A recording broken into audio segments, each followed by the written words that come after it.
So the iPhone SE 2020 model is launched in India at a starting price of 42,500 rupees. So let's find out what it has to offer and how it compares against iPhone 11 and iPhone XR. My name is Sachin, and without wasting any time, let's start the video. So the basic difference is in the design.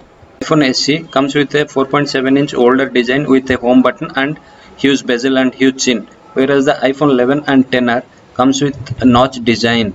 Another difference is in the privacy front. In iPhone SE, you use Touch ID to unlock your phone, whereas in iPhone 11 and XR, we use the Face ID to unlock.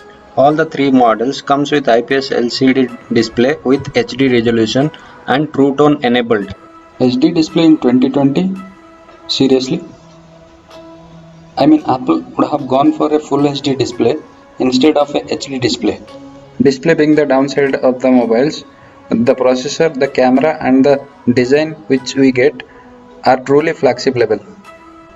In iPhone SE and iPhone 11, we get A13 Bionic chip, which is the second generation 7 nanometer chip, and in iPhone XR we get A12 Bionic chip, which is again the first generation 7 nanometer chip. The A13 and the A12 both are most capable chipsets. With that being said, the chipsets will never give you a lagging issue and it will handle all the apps with ease, whether you play a graphics intensive game or you do video editing in your mobile. These are the highest end chipsets from Apple.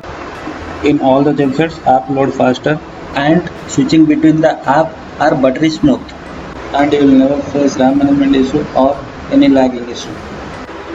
Both the iPhone SE and iPhone XR comes with 3 GB RAM, whereas the iPhone 11 comes with 4 GB. The build quality is very good here for all, and with premium design. The primary camera sensor on all of these are same. All contains 12 megapixel primary sensor camera. You can shoot HDR photos and 4K videos at 30 fps, 60 fps. Front camera is 7 megapixel for all the three models. iPhone 11 and iPhone SE has OIS to the front camera. You can shoot very good 4K videos using these phones. iPhone 11 has night mode and slow fish, which iPhone SE and iPhone XR does not support. The battery life is very good for iPhone 11 and iPhone XR. It will aramse bring you one full working day.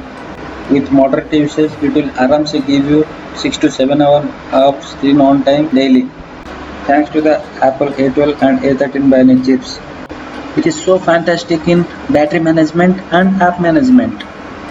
Thanks to iOS 13, it is very well built and highly optimized. It manages the app very good. Now all the models support fast charging and wireless charging, so you can charge up to 18-watt fast charging to the mobiles. Both iPhone 11 and iPhone SE are IP68 water and dust resistant, whereas the iPhone XR is IP67 rated. So at the end, if you still like Touch ID, then you can go for iPhone SE. If you like Face ID or you want to try Face ID, then you can obviously go for iPhone 11 or XR. And yes, PUBG runs very smooth on all of these mobiles. All the specs are really very good, and this is value for money.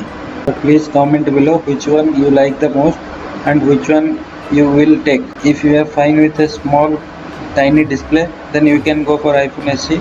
If you want little larger display, then you can go for iPhone 11 or iPhone XR. Based on the budget also, you can go for any model. If you have less budget, then you can go for iPhone SE. If you have little higher budget, then you can go for iPhone 11 or iPhone XR. I'll give all the description in the description box below. Please go and check that. Finally, thank you everyone for watching this video. Please do support me by subscribing and liking my video. GB RAM.